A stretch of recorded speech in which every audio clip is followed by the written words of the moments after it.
caanimadii uu ku helay muddada koobnayd iyo magacii miyuu ka faa'iidaystay Shamuurey mise kama uusan faa'iidaysan miyuu ku khasaaray mise kuma uusan khasaarin sida aynu wada ognahay ninkani waa ninka kaliya ee bil gudaheeda 1 milyan oo followers ku helay barta TikTok-ga Shamuurey inta uusan TikTok-ga ku soo biirin wuxuu ahaa nin iska biyeela oo waxa weeye magaalada ka xamaasha oo darawal ah haddaba markii uu TikTok-ga ku soo biiray ee uu nin caan noqday noloshiisu ma culays ayaa ku soo kordhay mise caanimadii waa uu ka faa'iidaystay oo wuxuu noqday nin magac iyo maal iyo mansabba ku helo Shamuurey wuxuu waqti kooban ku hantiyay wax dadku ay dhibaato badan u maraan wax dadku maal iyo waqtiba ay ku bixiyaan dadka qaar xitaa ay sumcaddooda u waxyeeleeyaan ayuu isaga si yar oo kooban uu ku hantay waa caanimade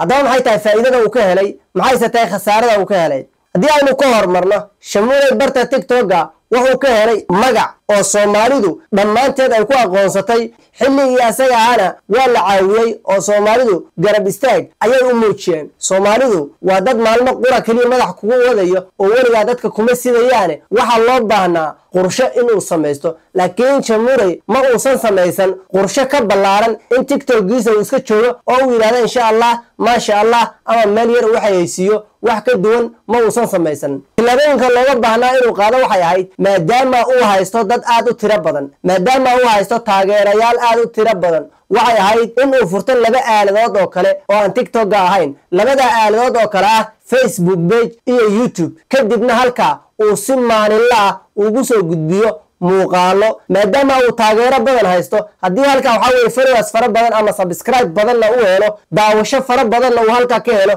wuxuu bil walba ka sameyn lahaa lacag isaga iyo reerkiisuba ku filan ayuu halka ka sameyn lahaa laakiin Shamuurey ma uusan sameyn arrinkii isaga ahaa waqti kuma uusan bixin oo uu ka faa'iideysto 1 milyan ee followers 1 milyan ee TikTok-ga halkee uu ku dambeeyay 1 milyan ee TikTok-ga hawada ayaa laga saaray oo ilaa haatan Shamuurey ma adeegsado oo uu ka maqan yahay markii hore wuxuu ahaa nin reerkiisa u xamaasho oo wax yar iyo wax badan waxa helaaba ay isku qanacsan yihiin oo ay ku nool yihiin laakiin markii uu magac helay waa la daba istaagay oo adeecado iyo rag kale oo ayaguna waxa weeye quutraadis ah ayaa xitaa gurihiisii ayaa hooyadii iyo xaaskiisii soo duubayay oo waxa weeye laftirkooda bariis iyo biil iyo views ka raasanayay laakiin isaga waxa oo dhan ma uusan dareensaneen haatanna wuxuu soo hadlay isaga oo caraacaraya oo leh anigu caanimada iyada ayaa soo raadsatay waana ku khasaaray ee kuma faa'iidin dadku mar waliba madaxa kuguma sidanayaan dadku mar waliba taageero kuma muujinayaan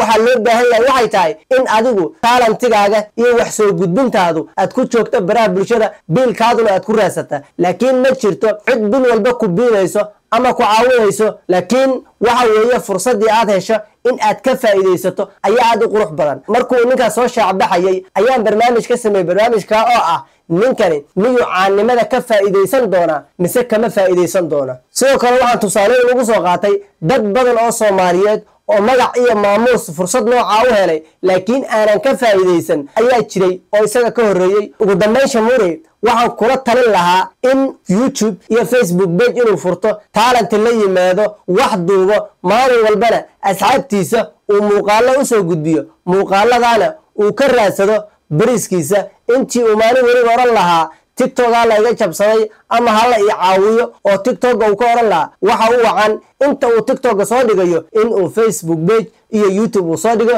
kadibna uu halka ka xamaasho ayaa u wacan in uu sameeyo oo talada wali way la siman tahay